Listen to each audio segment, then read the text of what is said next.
Okay, so here we have the DPA 4099 accordion microphones. I'll give you some sound samples in a minute, but first the unboxing. You get a case.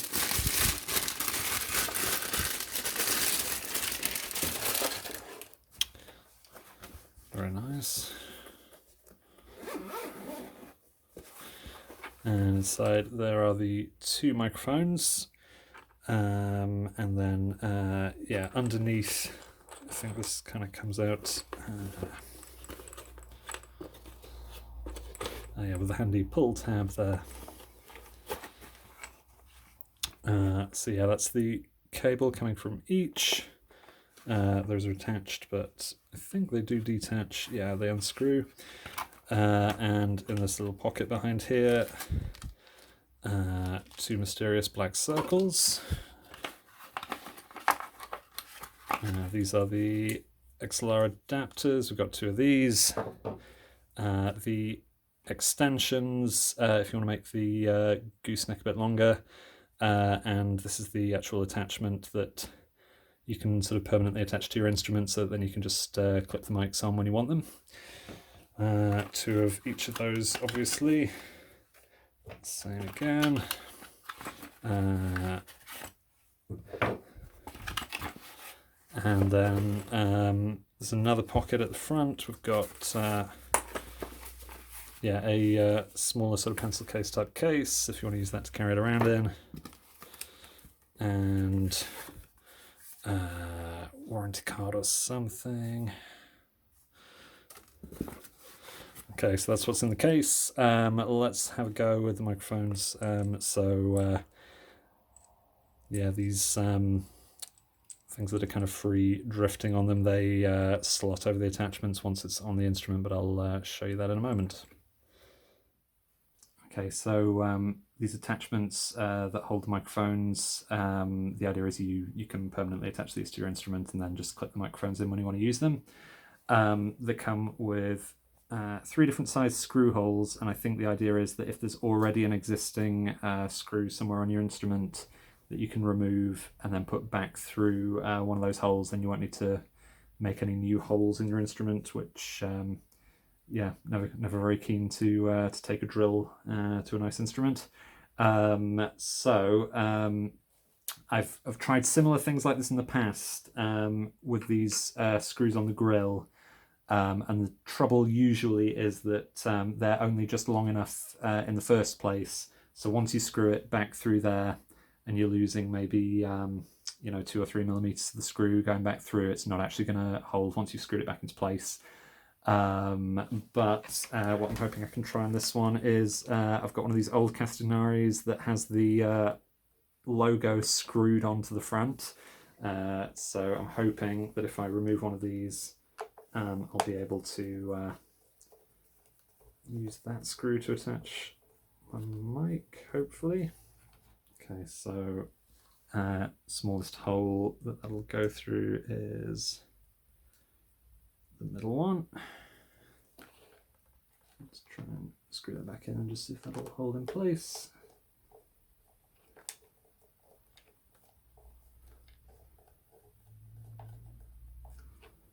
And there we go. That's pretty secure. That's pretty good.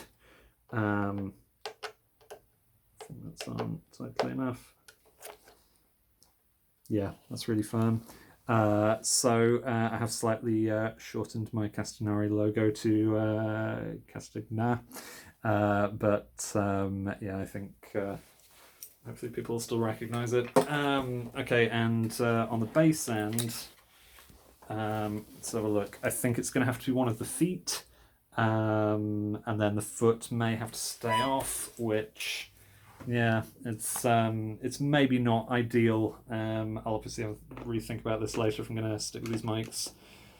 But yeah, my concern would be if I just take the foot off, have the attachment on instead, then when I put it down, I'm going to be putting it down on that mic attachment, which might not bear up too well against that. Now, I'm probably, yeah, actually I probably will be putting the foot back on just because that's a long screw, and it's going, this is thinner than the foot.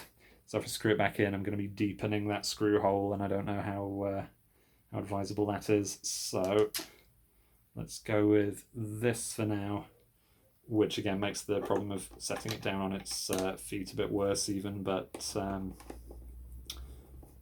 again, for trying these mics out now, this will be fine.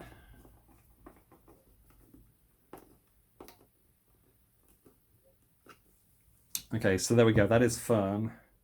In fact, let's see what angle we're going to want this at. Just thinking ahead where I'm going to want the mic to sit. There we go. Okay, so I've got a attachment on each end. Let's get the mics in and then we can see how it sounds. Okay, so before I attach the microphone to the instrument, I'm actually just going to use the extender. I'm going to want quite a long gooseneck here because so one of the reasons these mics are very good for using live is they've got a very tight hypercardioid pattern, which means they're just picking up what's directly in front of the microphone. They're not picking up stuff coming in from the sides, which means that if you end up with the mic quite close to the grill, pointed like that, my concern is it's going to pick up, you know, very clearly the reeds that are directly where it's pointed at, but then it's going to be rejecting a lot of the sound that's coming from, you know, the extreme ends of the range of the keyboard. So I want to get it further away from the grill, just so that it's doing a good job of picking up the whole thing. So I'm just going to unscrew the cable from the mic. Okay, so that's really quite a long gooseneck. Let's see. So this little nodule ferrule thing here is going to be holding the mic in the attachment. So I'm just going to slide that down onto the extension section. Okay, so let's get the mic where we want it. So it clips in there fairly, you know, fairly firmly to begin with, but it's once we slide this into place that it's really going to hold in place firmly. So yeah, I've just got the mic in the middle of the grill pointing straight at it, and I'm going to slide this on,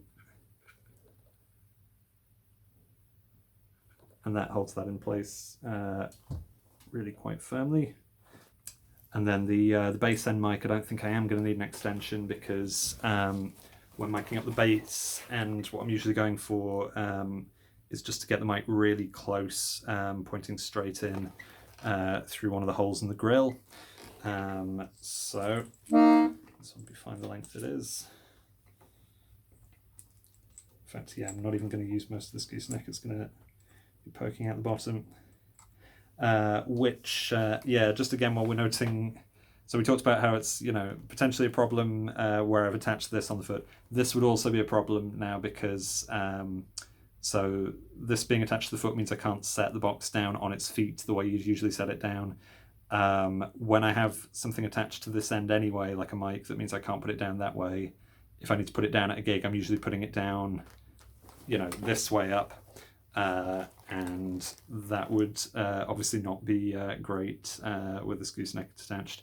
So once this is on, I'm just going to be kind of stuck holding this until I remove it, which is fine for testing for now, but yeah, maybe have a think about the practicalities of that later. So once again, I'm just going to slide the thingy over the other thingy.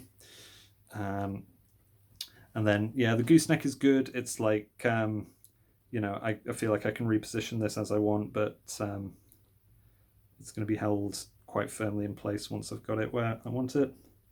I'm kind of going for as close to the grill as I can, but without the grill actually touching the windshield on the mic, because if there is, you know, there'll be a slight degree of movement when I'm moving the strap and things. And obviously you don't want that bouncing in contact with the grill because it's going to make some noise. Okay, so that's really close. That one's right in the middle. This should be good. Just reattach my cable on the treble end. Okay, so now I'll just be attaching the phantom power adapters onto the end of these cables. I'll plug it straight into my desk, and I will give you some sound samples. Okay, so let's hear how they sound now. So I'll first put the audio on with just completely flat, no EQ. I'll maybe just pan it slightly so you can just hear what's coming out of the different mics, and we'll hear them separately and